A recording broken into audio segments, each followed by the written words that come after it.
Ladies and gentlemen, do you know this case? Well, on August 3, 2020, approximately 2 years ago, New was found dead on the side of the road in Mantap district, Lamongan, East Java. The innocent baby was allegedly dumped by irresponsible people on the side of the road and was eventually run over by a truck. Based on the results of the examination of the mental health center officer, the baby was allegedly born to the briefing incident occurred. Meanwhile, the cloth that used to envelop the baby is suspected to be the mother's cloth. In this case, why would there be a mother who has the heart to throw her baby when she is put into this world? And why is it the mother who has no conscience as a human being? Excellency judges, committee, and all participants, my name is Achmad Sholichul Widad, and I'm from MTS and Ladies and gentlemen, from that case above, I remember an issue that had been hot a few days ago. It is about pro-life and pro-choice. So, what is pro-life and pro-choice? In the international world, there are two main groups regarding abortion, namely pro-life and pro-choice. Pro-life is a view that opposes abortion. They are of the view that the fetus has the right to life, and which is not always confiscated by anyone, including the mother who is pregnant. Pro-life views that having an abortion is the same as having a murder, and murder is an immoral act.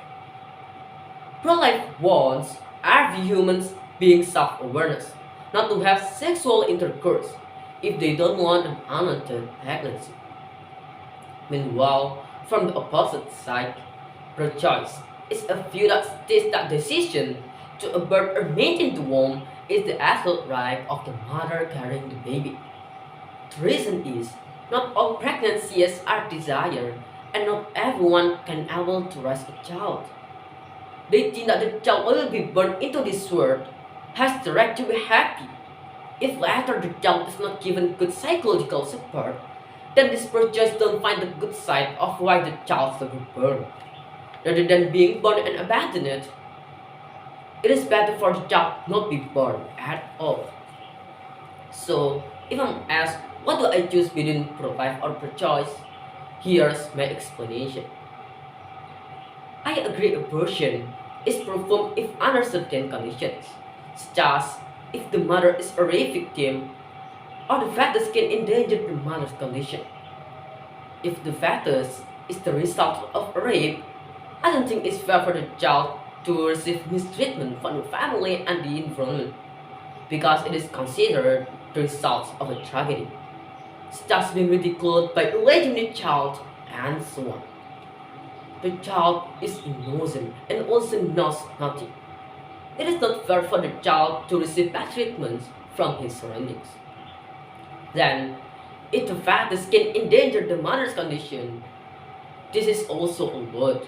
It seems that this is already obvious. However, I will still argue that the fetus that is even only 1 day old already has the right to exist and not just a myth. Those of you who think the fetus before a certain age is not a living thing, we have never felt to wait for a child. There are some people who are unlucky, so it is not easy to get a child. If abortion becomes legal and permissible, it doesn't seem like it would be fair to the less fortunate. Seeing the baby is abandoned, it's sad that she has asked for mercy, especially if the abortion is made easier.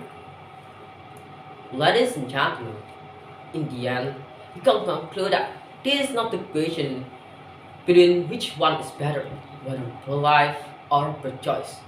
Deeper thinking is how we as a smart young generation should have a high sense of responsibility is the difference between us and others. Take responsibility for doing everything. No, don't be a coward, never escape responsibility. Always be prepared to face the risk of action before actually doing so. If you are not prepared to face the risk, don't do it. That's all my speech that I can deliver.